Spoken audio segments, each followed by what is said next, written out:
Shalom sahabat pemenang. Apakah hubungan kita dengan Tuhan adalah hubungan transaksional? Hubungan seperti layaknya antara seorang penjual dengan seorang pembeli. Ketika terjadi transaksi jual beli antara si penjual dengan si pembeli, saat itulah terjadi hubungan yang disebut hubungan bisnis. Hubungan akan berjalan terus apabila dua belah pihak saling diuntungkan.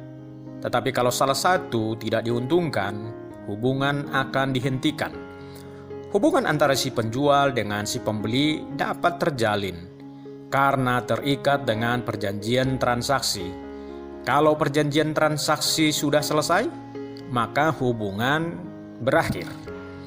Apakah hubungan kita dengan Tuhan seperti demikian? Kasihilah Tuhan Allahmu dengan segenap hatimu, segenap jiwamu, dan segenap akal budimu. Ayat ini dikutip oleh Yesus dari kitab Ulangan 6 ayat 5. Terkait dengan orang Israel sebagai bangsa pilihan, di mana Tuhan mengulangi untuk menegaskan agar Israel mengasihi Tuhan dengan segenap hati, jiwa, dan akal budi. Pertama, karena mereka adalah bangsa pilihan Tuhan, kekasih-kekasih Tuhan. Yang kedua, karena mereka akan memasuki tanah perjanjian, di mana di sana ada bangsa-bangsa dengan dewa berhala yang berpotensi mengalihkan kepercayaan Israel dari Tuhan. Sebabnya, kasihi Tuhan Allah dengan segenap hati, jiwa, dan akal budi. Itu ditegaskan oleh Tuhan. Ketiga, karena mereka akan menikmati susu dan madu di tanah Kanaan, agar jangan melupakan Tuhan dan menjadi sombong. Perintah utama dari Tuhan kepada Israel adalah mengasihi Tuhan Allah dengan segenap hati, dan perintah ini juga berlaku bagi orang percaya, orang Kristen.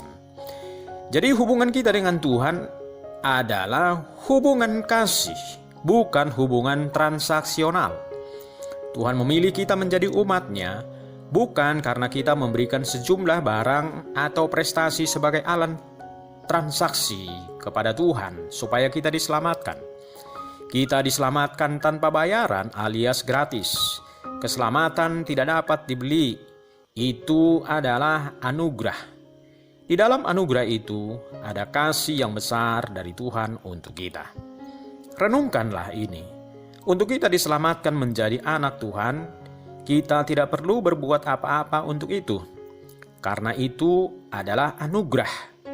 Tetapi di dalam kita mengikut Tuhan, kita harus berbuat sesuatu, berkarya dan berprestasi dalam segala aspek hidup kita, dalam rangka kita ingin mempersembahkan sesuatu kepada Tuhan. Persembahan yang terbaik bagi Tuhan, itu menyenangkan Tuhan, dan memang Tuhan layak menerima yang terbaik dari kita.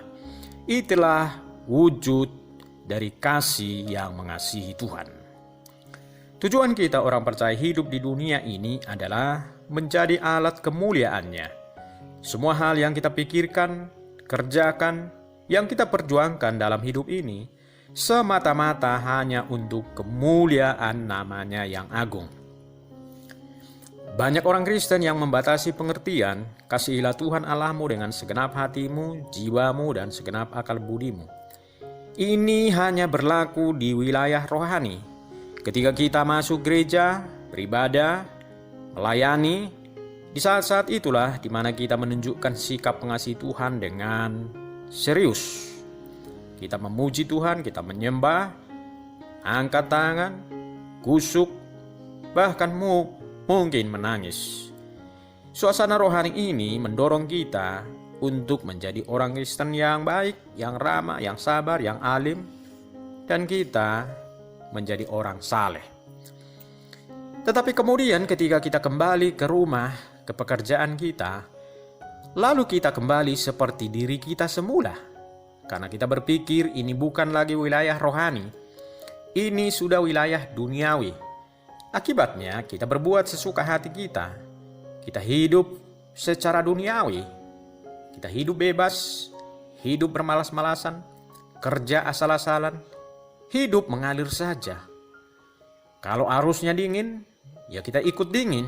Kalau arusnya panas, kita ikut panas. dan lain-lain.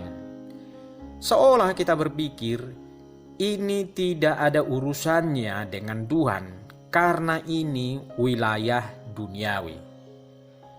Ini pemahaman yang keliru.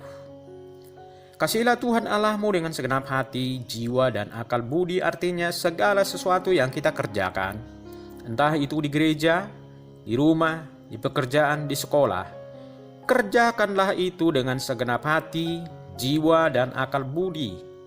Itulah wujud di mana kita mengasihi Tuhan. Itulah wujud kita maksimal bagi Tuhan. Orang tua didik anak dengan maksimal. Beri makan, sekolahkan anak-anak setinggi mungkin. Itulah wujud kasih kita kepada Tuhan. Anak-anak sekolah dan raih nilai yang terbaik. Nilai itu bukan sekedar untuk dirimu atau untuk orang tuamu, tetapi jauh dari itu. Hasil yang baik, nilai yang baik, sesungguhnya itu untuk Tuhan. Sebagai seorang pekerja, bekerjalah dengan baik dan loyal bagi perusahaan. Itu adalah wujud di mana kita mengasihi Tuhan. Kita kerja keras untuk dapat uang supaya kita bisa membangun rumah, beli mobil, menyekolahkan anak setinggi mungkin. Itu adalah sebagai bentuk kita mengasihi Tuhan yang akan mendatangkan kemuliaan bagi Tuhan. Sahabat pemenang, bangun hubungan dengan Tuhan karena kita mengasihi Dia. Tuhan Yesus memberkati.